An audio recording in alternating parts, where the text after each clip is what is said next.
ಪುರಾಣಗಳಲ್ಲಿ ಶ್ರೀರಾಮ, ಅರ್ಜುನ, ಪರಶುರಾಮರು ಬಳಸಿದ ಬಿಲ್ಲುಗಳಿಗೆ ವಿಶೇಷ ಮಹತ್ವವಿತ್ತು. ಇವು ಜಗತ್ತನ್ನೇ ನಾಶ ಮಾಡುವ ಶಕ್ತಿ ಹೊಂದಿದ್ದವು. ಶಿವಧನಸ್ಸಿನಿಂದ ಗಾಂಡೀವದವರೆಗೆ ಪುರಾಣಗಳಲ್ಲಿ ಬರುವ 4 ಅತ್ಯಂತ ಪ್ರಭಾವಶಾಲಿ ಬಿಲ್ಲುಗಳ ಬಗ್ಗೆ ಈ ವಿಡಿಯೋದಲ್ಲಿ ನೋಡೋಣ. ಜನಕ ಮಹಾರಾಜ ಸೀತಾದೇವಿಗೆ ಸ್ವಯಂವರ ಏರ್ಪಡಿಸುತ್ತಾನೆ. ಯಾರು ಶಿವ ಧನಸ್ಸನ್ನು ಮುರಿಯುತ್ತಾರೋ ಅವರು ಸೀತೆಯನ್ನು ವರಿಸಲು ಅರ್ಹರು ಎಂದು ಘೋಷಿಸುತ್ತಾನೆ. ಆ ಸಂದರ್ಭ ಭಗವಾನ್ ಶ್ರೀರಾಮ ಶಿವ ಧನಸ್ಸನ್ನು ಮುರಿಯಲು ಯಶಸ್ವಿಯಾಗುತ್ತಾನೆ, ಜೊತೆಗೆ ಸೀತೆಯನ್ನು ಮದುವೆಯಾಗುತ್ತಾನೆ. ಈ ವಿಚಾರ ಬಹುತೇಕ ಎಲ್ಲರಿಗೂ ತಿಳಿದಿದೆ. ಆದರೆ ಈ ಶಿವಧನಸ್ಸು ಅಥವಾ ಬಿಲ್ಲಿನ ಬಗ್ಗೆ ಹಲವರಿಗೆ ತಿಳಿದಿಲ್ಲ. ಶಿವಧನಸ್ಸು ತುಂಬಾ ಪ್ರಬಲ ಹಾಗೂ ಶಕ್ತಿಶಾಲಿಯಾಗಿದೆ. ಪೌರಾಣಿಕ ನಂಬಿಕೆಗಳ ಪ್ರಕಾರ ಪರಮೇಶ್ವರನ ಈ ಬಿಲ್ಲಿನಲ್ಲಿ ಅವನ ಶಕ್ತಿ ಅಡಗಿದೆ. ಶಿವಧನಸ್ಸು ಮುರಿಯುವುದು ನಿಜಕ್ಕೂ ಸಾಮಾನ್ಯ ಸಂಗತಿಯಲ್ಲ.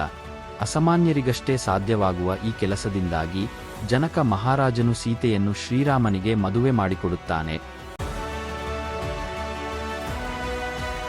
ಪುರಾಣಗಳಲ್ಲಿ ಆಯುಧಗಳು ಎಂದರೆ ಬಿಲ್ಲು ಮತ್ತು ಬಾಣ.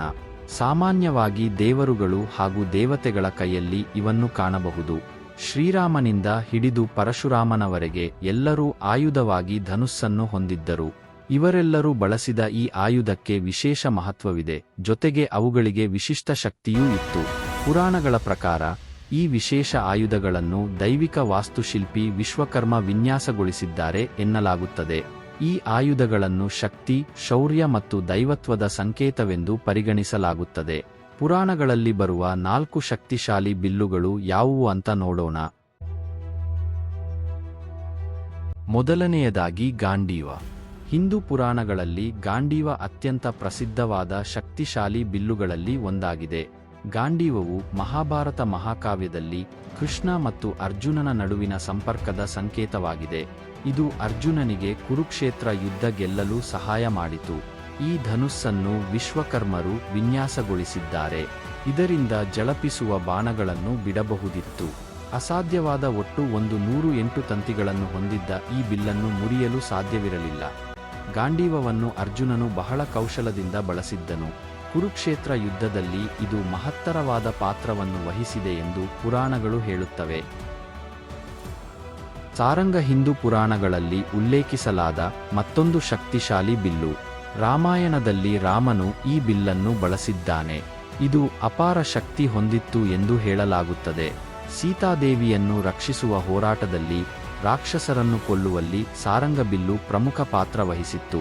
10 ತಲೆಯ ರಾಕ್ಷಸ ರಾವಣಾಸುರನನ್ನು ಕೊಲ್ಲಲು ರಾಮನು ಸಾರಂಗದಿಂದ ಬಾಣವನ್ನು ಹೊಡೆದನು. ಈ ಬಿಲ್ಲು ಕೆಟ್ಟದ್ದರ ಮೇಲೆ ಒಳ್ಳೆಯದರ ವಿಜಯವನ್ನು ಪ್ರತಿನಿಧಿಸುತ್ತದೆ. ಪಿನಾಕ ಬಿಲ್ಲು ಎಂದರೆ ಯಾರಿಗೂ ಅರ್ಥವಾಗುವುದಿಲ್ಲ. ಆದರೆ ಸೀತಾ ಸ್ವಯಂವರದಲ್ಲಿ ಶ್ರೀರಾಮ ಮುರಿದ ಶಿವನ ಧನುಸ್ಸು ಎಲ್ಲರಿಗೂ ಗೊತ್ತು. ಶ್ರೀರಾಮ ಮುರಿದ ಶಿವ ಧನಸ್ಸಿನ ಹೆಸರೇ ಪಿನಾಕ.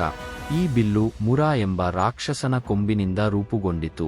ಇದನ್ನು ಶಿವಧನಸ್ಸು ಎನ್ನುತ್ತಾರೆ. ಶಿವನ ಆಯುಧ. ಶ್ರೀರಾಮನು ಈ ಶಿವಭರ್ಜಿಯನ್ನು ಸುಲಭವಾಗಿ ಮುರಿದನು. ನಂತರ ಶ್ರೀರಾಮನು ಸೀತಾದೇವಿಯನ್ನು ವಿವಾಹವಾದನು. ಪಿನಾಕವು ಇಡೀ ಮಾನವಕುಲ ಮತ್ತು ಜಗತ್ತನ್ನು ನಾಶ ಮಾಡುವ ಶಕ್ತಿಯನ್ನು ಹೊಂದಿತ್ತು. ವಿಜಯ ಎಂಬುದು ವಿಷ್ಣುವಿನ 6ನೇ ಅವತಾರವಾದ ಪರಶುರಾಮ ಬಳಸಿದ ಬಿಲ್ಲಿನ ಹೆಸರು. ಪರಶುರಾಮನು ಜನರ ಮೇಲೆ ದಬ್ಬಾಳಿಕೆ ಮಾಡುತ್ತಿದ್ದ ರಾಜರನ್ನು ಕೊಲ್ಲಲು ಈ ಆಯುಧವನ್ನು ಹಿಡಿದನು. ಪುರಾಣಗಳ ಪ್ರಕಾರ ಈ ಧನುಸ್ಸನ್ನು ಪರಶುರಾಮನಿಗೆ ಸ್ವತಃ ಶಿವನೇ ಉಡುಗೊರೆಯಾಗಿ ನೀಡಿದ್ದಾನೆ ಎಂದು ಹೇಳಲಾಗುತ್ತದೆ. ಇದು ದೈವಿಕ ಶಕ್ತಿಗಳ ಒಕ್ಕೂಟವನ್ನು ಸಂಕೇತಿಸುತ್ತದೆ ಎಂಬ ಮಾತು ಇದೆ. ಶತ್ರುಗಳನ್ನು ಕೊಲ್ಲುವಲ್ಲಿ ಇದು ಪ್ರಮುಖ ಪಾತ್ರ ವಹಿಸಿದೆ. ಮಹಾಕಾವ್ಯಗಳಲ್ಲಿ ಧರ್ಮವನ್ನು ಎತ್ತಿ ಹಿಡಿಯುವಲ್ಲಿ ವಿಜಯವಿಲ್ಲು ಪ್ರಮುಖ ಪಾತ್ರ ವಹಿಸಿದೆ. ಈ ಮಾಹಿತಿ ನಿಮಗೆ ಇಷ್ಟ ಆದಲ್ಲಿ ಈ ಚಾನೆಲ್ಗೆ ಸಬ್ಸ್ಕ್ರೈಬ್ ಮಾಡಿ ಹಾಗೂ ಶೇರ್ ಮಾಡಿ. ಧನ್ಯವಾದಗಳು.